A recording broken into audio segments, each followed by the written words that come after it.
More and more legendary video games have been reimagined and remade in the past several years, leaving players with two games of the same name: Resident Evil, Dead Space, Persona, Final Fantasy, Silent Hill, Mario RPG, Alone in the Dark, just to name a dang few. Not to mention the overwhelming constant barrage of remasters and even more remakes of legendary games announced for release in the near future. As a consumer of video games, it's easy for me to fall prey into these marketing tactics. In fact, I will admit that I have more than once. And look, I'm not a doomer, okay? I'm not gonna sit here and tell you, no, all remakes are trash and you shouldn't enjoy them. Because some of them aren't trash and some of them are of solid quality. It's clear that they were made by developers passionate about the originals. And I'm not a purist either. I really do like both the originals and remakes of some of these games. The original Resident Evil 4, for example, I bought like 20 times on different platforms and replay them almost annually. And more recently, I've bought RE4 Remake on both PS5 and PC and platinum that shit twice. Hooray! I want to be clear now, this video isn't to try to tell you which versions of the games are inferior or superior and why. I'm too dumb and too lazy to try and convince you of anything that specific. There's plenty of those floating around YouTube already. What I do want to do, however, is to highlight and bring to your attention how this onslaught of remakes might have a negative impact in our future as gamers, and maybe criticize us consumers along the way. Did any of these games actually need remakes? Well, no game actually needs a remake in the same way that we need food or water. I suppose a better question might be, do people want a remake? That depends on who you ask. Those who think the original graphics and control schemes are old and stinky might say yes, but those who think there is absolutely nothing wrong with either of those things might say no. There isn't a clear and definitive answer. It's one of those things that people will fight over till their dying breath. The bottom line is, there is clearly a demand for these remakes. The classics have been remade, and they have also made a shitload of money. They're now in the catalog for current and future consumers, and they will continue to be there for the foreseeable future. There's nothing we can do to change that. It's kind of frustrating to me because I'm part of the problem. I've been excited for some of these remakes, and I continue to be excited for some of the upcoming remakes.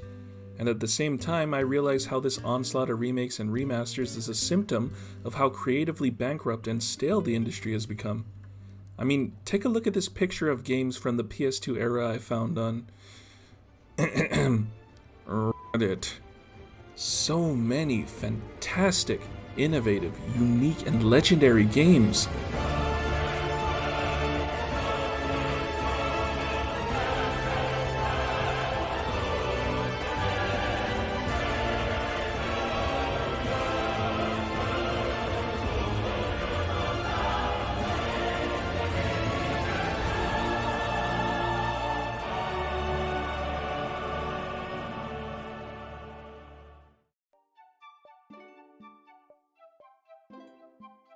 Why are developers remaking games at all instead of attempting to be more innovative?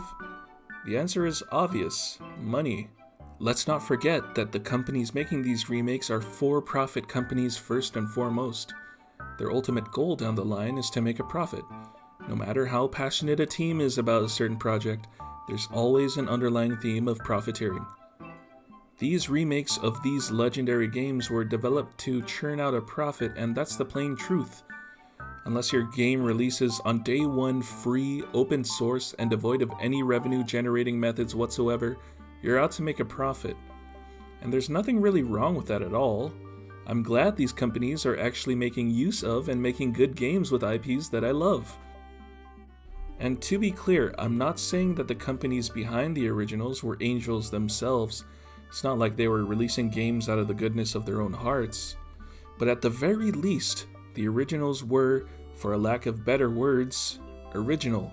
And if you've ever heard the expression that nothing is original, then at least the originals are not remakes. There's something inherently dystopian to me about buying a game, thinking it's amazing, waiting a decade or more, and then getting excited to buy another game with the same title attached to it. Doesn't that seem a little off to you? Well, obviously not to the common gamer, judging by the sales and critical acclaim most of the more prominent titles have. The original RE4 sold over 13 million copies. This is over its current lifetime, including ports on a bajillion different platforms. In comparison, the RE4 remake has sold about 8 million copies in less than a year after launch, with millions and millions more copies to be sold in the coming year. To put it in perspective, that's more than half of the sales the original made over its almost 20-year lifespan. I'm no marketing guru, but that seems impressive to me. Nostalgia. It's a powerful emotion, and companies out to make a profit would be stupid not to make use of it. Remakes are safe financial bets based on established titles. They pose lower risk and high profitability, and with how popular gaming has become, remakes are also a great way to garner a wider audience. It's a win-win-win situation for them. If you're hurting for cash, it's such a simple solution, right? Why would companies risk millions of dollars creating a new and innovative IP, or at the very least a sequel, when they could just remake old games and almost certainly rake in the big bucks from old fans and potential customers who've heard of the IP but always thought it was too clunky to play? And I get it, I mean I really do. As a person who fell for the remake meme and continues to fall for it, it's interesting to see how my favorite old games look and feel to play after a modern overhaul. I try not to go down the whole slippery slope fallacy a lot, but in this case I can't really help it. How long will it be until some new camera angle or control scheme gets popularized? Will RE4 Remake be considered old and outdated again after that? Will Capcom or whichever company has a hold on the Resident Evil IP at that moment greenlight an RE4 remake? You see where I'm going with this? How far down the line will we as consumers be willing to put up with remakes after remakes and remakes of remakes after remakes of remakes? I mean, ultimately it falls into our laps. Companies will only stop remaking their old games if no one buys them anymore. And that's a big if. It would be hypocritical of me to tell you to stop buying remakes since I'm part of the problem. I do really love some of these dang remakes so much. So the most I can do is bring to your attention how weird it is to consume remake product and then get excited to consume the next remake product. To this day, I'm still baffled at how incredibly satisfying, wacky, and fun the combat system in the original RE4 is, and I can even tell you that not even the remake has the same satisfying level of enemy hit reaction and stun states, despite how much I love it.